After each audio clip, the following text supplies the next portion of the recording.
Hi guys, welcome back to my channel. Kung bago lang kayo sa channel ko, ako pala si Annalyn Tapa. Welcome kayong lahat. At kung hindi pa kayo nakapag-subscribe, i-click nyo lang ang subscribe button sa baba at pakiclick nyo na rin ang bell notification para ma-notify kayo sa lahat ng mga videos na i-upload ko. Kung bago lang kayo guys sa aking YouTube channel, nag-upload ako ng mga video tips, video tutorial, nang sa ganun ay may share ko ang kaalaman ko sa kapwa ko YouTubers, lalong-lalo na sa mga new YouTubers na nagsisimula pa lang gumawa ng kanilang channel. Hi guys, kamusta na kayo? So sa video na ito, i-share ko sa inyo kung paano ba gumawa ng attractive thumbnail para sa inyong mga YouTube videos gamit natin ang Canva. At ang gagawin natin ngayon guys is kapag yung mga topic nyo content is about funny videos. But take note, hindi lang naman funny videos na thumbnail ang pwede nyo gawin. Lahat nandito na guys. So kapag hindi nyo pa na-install ang Canva, ito yung itsura niya. So napakaganda ng apps nito guys. Free lang at nakakatulong talaga sa ating mga content creator. So pag na-install nyo na, pwede siya sa Android, pwede siya sa iPhone. Ang gamit ko always is Android. So mag-sign up lang kayo kapag baguhan kayo guys, gamit ang inyong Facebook or Gmail. So sa akin Gmail yung aking gamit. Then dito sa search, i-search nyo dito kung ano ba yung gusto nyong topic. So dahil ang topic natin, gagawa tayo ng thumbnail for funny content. So YouTube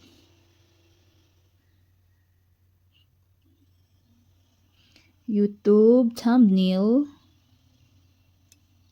for funny video. Then search nyo lang, i-go nyo lang guys. So napakarami akong tutorial nito guys, paano gumawa ng thumbnail para sa mga travel vlog, music, or exercise. So ngayon naman, focus tayo sa funny content. So ito maganda din siya guys. Piliin nyo lang ang walang sign na crown. So kapag may crown na sign is may bayad siya guys. So mag-scroll tayo. Hanap tayo ng free dito. Yan, maganda din siya. Yan. So pili tayo, kayo na bahala kung ano yung gusto nyong, kung ano yung bet nyong thumbnail para sa inyong mga content. Kaya kapag yung inyong mga content is about funny, entertainment.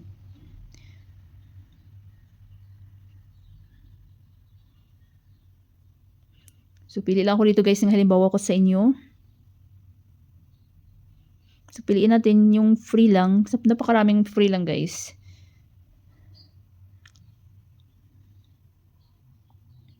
So may pili tayo dito ng simple lang.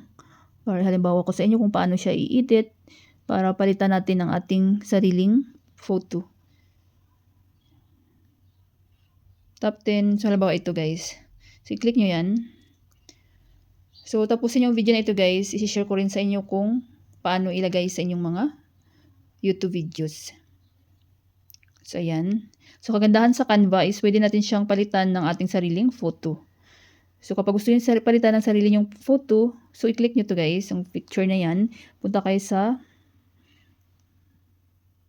hanapin natin ang gallery.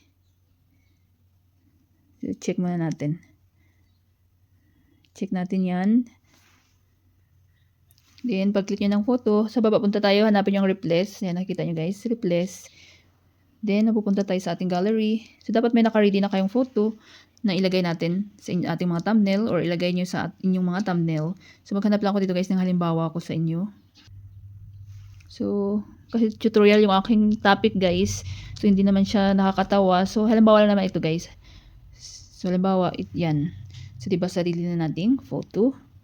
Yan ang kagandahan sa Canva. Then pwede nyo rin i-edit itong letters guys. So top 10 funny videos kapag gusto nyong palitan.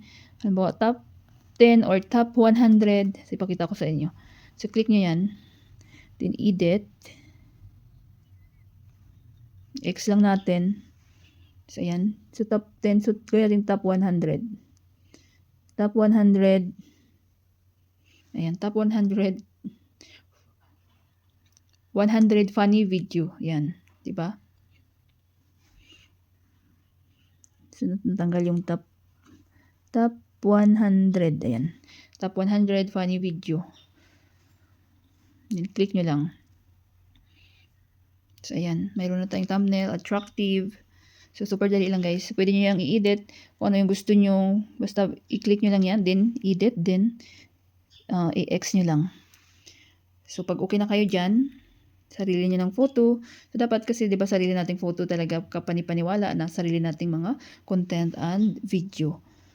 So, pag save natin, i-click natin to guys, tong arrow pababa. Yan. Then, automatic na yan na masisave sa ating mga gallery. Preparing your design. Making the magic happen. So, wait lang natin na masave sa ating gallery. So, ayan na guys, na-save na siya. So, make sure natin na napunta sa gallery natin. So, check natin sa ating gallery. So, ayan na siya guys. Yan, di ba? So, galing ng Canva. Then, i-share ko na sa inyo kung paano ilagay para kompleto na. So, dapat guys, naka-install na sa inyo itong YouTube Studio or YT Studio. Ayan. Kasi napaka-importante nito na mayroon tayo nito guys, lalo na kapag mga content creator tayo. So, kapag na-install nyo na, pwede siya sa Android, pwede siya sa iPhone. Gamit ko always is Android. Si YT din ang may-ari nito guys, na pinapagamit niya sa ating mga content creator para mapadali yung ating pag-upload ng videos. Dito na rin ako nag-upload ng video, edit ng mga description title, naglalagay ng tags, thumbnail. So, halos lahat nandito na guys. Pag i-click nyo yan, so makikita nyo dito inyong mga analytics. Ayan. So, kung ano ba yung mga video, top content na nag-perform. Then, community. So, pwede kayo mag-reply ng mga comment dito ng mga viewers nyo and mag-delete ng mga comments. So, earn kapag monetize na kayo. So, makikita nyo dito kung magkano yung kita nyo and dashboard. So, makikita nyo ang inyong mga estimated revenue, watch time, views, and subscribers. Then, punta tayo sa content.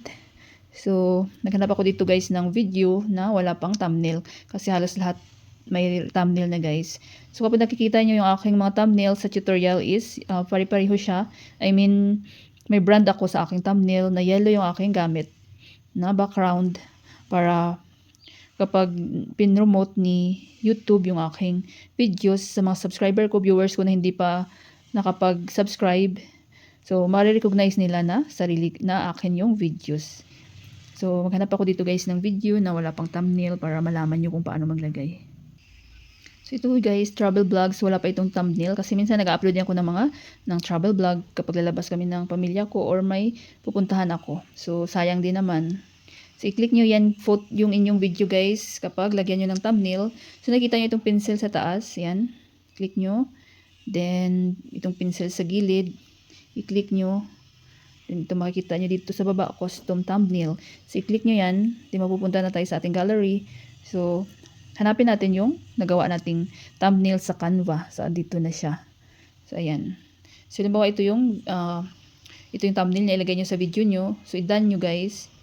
Then, i-save. So, sa akin, hindi ko siya i-save guys kasi hindi naman to about sa funny videos ang aking content. So, napakahalaga din na dapat yung mga thumbnail at content nyo is tugma sa inyong videos. So, huwag kayong gagawa ng thumbnail na iba para makiklik lang ng mga viewers nyo at iba yung laman. So, hindi na rin babalik yung mga viewers nyo dahil sabihin nila sinungaling kayo. Then, i-save nyo guys. Automatic na yan na masisave sa inyong video. So, napakaganda ng Canva para makagawa tayo ng attractive thumbnail, more professional tingnan. So, pag meron kayo guys mga request, katanungan, or any comment, suggestion, huwag kayong mahiya mag-iwan ng comment, any videos ko at mababasa ko yan. Sana guys may natutunan kayo sa video tutorial ko na ito at maraming salamat sa panonood. Kung mayroon kayong mga question, suggestion, and request, just leave a comment down below. At huwag niyong kalimutan mag-like, share, comment. At kung hindi pa kayo nakapag-subscribe, i-click niyo lang subscribe button sa baba at pakiclick niyo na rin ang bell notification para ma-notify kayo sa lahat ng mga videos na i-upload ko. Always be happy guys, be positive, avoid nega. See you next time.